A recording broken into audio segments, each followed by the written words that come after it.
آپ کو بتا رہے ہیں کراچی سے SSP ضلع کرنگی حسن سردار نیازی کی ہدایت پر عمل درآمد کرتے ہوئے تھانہ زمان ٹاؤن پولیس کا دوران پیٹرولنگ گشت کوسٹ گارڈ چورنگی کے قریب ڈاکوؤں سے مقابلہ، ایک ڈاکو زخمی حالت میں گرفتار، ڈاکوؤں کا دوسرا ساتھی پولیس پر فائرنگ کرتے ہوئے فرار ہو گیا۔ اس حوالے سے مزید تفصیلات جانتے ہیں کراچی سے ہمارے نمائندے جاوید محمود ارائیں سے۔ جی جاوید، کیا تفصیلات ہیں آپ کے پاس، بتائیے گا۔ جی بالکل، SSP ضلع کرنگی حسن سردار نیازی کی ہدایت پر عمل درآمد کرتے ہوئے تھانہ زمان ٹاؤن SHO سب انسپکٹر ملک عامر کا دوران پیٹرولنگ گشت کوسٹ گارڈ چورنگی کے قریب پولیس کا ڈاکوؤں سے مقابلہ۔ پولیس اور ڈاکوؤں کے درمیان دو طرفہ فائرنگ کا تبادلہ ہوا۔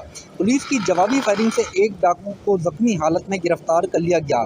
گرفتار ملزم کا دوسرا ساتھی پولیس پارٹی پر فائرنگ کرتے ہوئے فرار ہو گیا۔ گرفتار زخمی ملزم سے اسلحہ، ایک پسٹل اور چھینے ہوئے موبائل فون اور پرس برآمد کیا ہے۔ گرفتار زخمی ملزم کی شناخت وجاہت ولد وحید کے نام سے ہوئی۔ ملزم کو طبی امداد کے لیے ہسپتال منتقل کر دیا گیا ہے۔ جی